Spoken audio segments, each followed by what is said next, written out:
Paano nga ba mag-reset ng G1010 Canon Pixma? Sundan lang ng mabuti.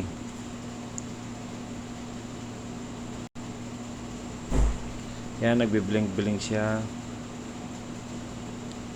Turn off pa muna natin. Turn on. Tingnan natin yung power button and click nyo yung 6 times na stop. Then release.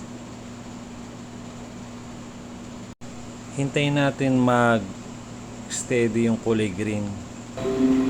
Antayin na natin guys na maging steady yung green light. So ayan, steady na yung green light. Kapag nag-steady na, click nyo yung stop ng 3 times. 1, 2, 3, then power. Ayan. Hintayin natin mag-steady yung green light.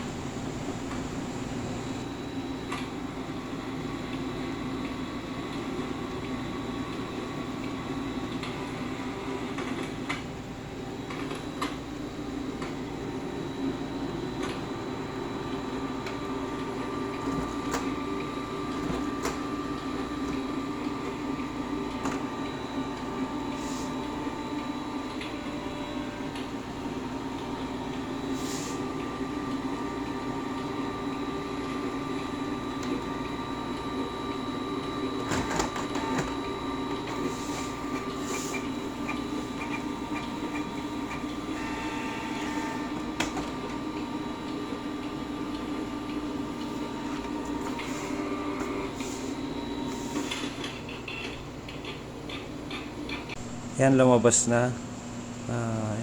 Thumbs up muna tayo. Tignan nyo yung kulay, yung G100 yan. Yan, yung G100. I-reset natin ngayon yan. Tatanggalin natin yung 100. Gagawin natin 0. Click natin yung stop button ng 5 times. Then power button. I-reset natin yung D. Gagawin natin 0 siya. Ayan, lumabas na po. Tignan nyo yung D100. Tapos yan, D is 0 na. So, ibig sabihin yan, na-reset na natin. Turn off na natin yung printer, then power on. Tapos, pwede na kayo mag-test print.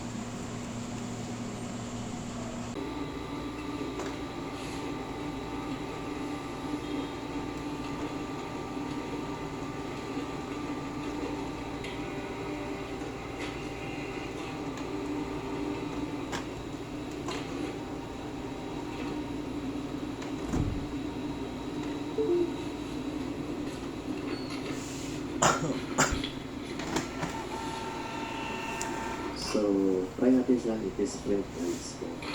Okay na ba yung output? Yan, punta na kayo sa printer, then properties, test page.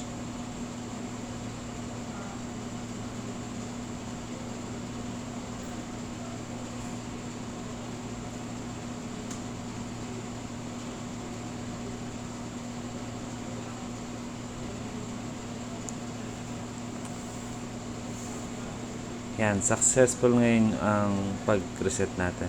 Salamat, subscribe lang po kayo. Salamat.